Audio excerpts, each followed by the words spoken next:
Bismillahirrahmanirrahim. Hari ini 23 hari bulan 12 2023.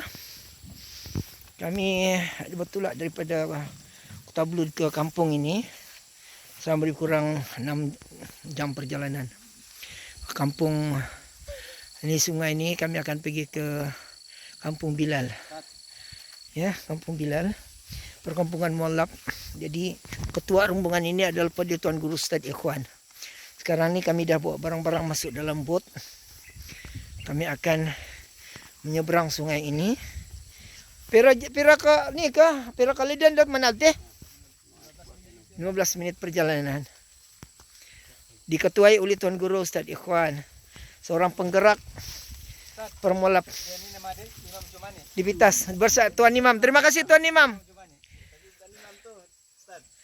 Ini kita punya imam dan merangkap penggerak dakwah di sini, Masya Allah Ustaz. Tuan Imam, terima kasih banyak. Ambil kami di JT ini. Kalau tempat ini 15 minit Ustaz ya? Kemudian jalan kaki lagi? Dalam 45 menit lah. Masya Allah.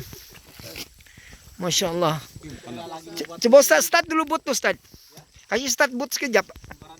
Mau dengar? Alhamdulillah boot sudah start. Kami sudah bawa barang-barang untuk nak dibawa ke sana, peralatan sejadah, telekung dan sebagainya dalam beg hitam ni.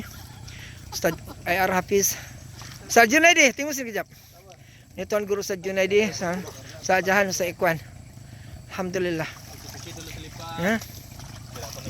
Jadi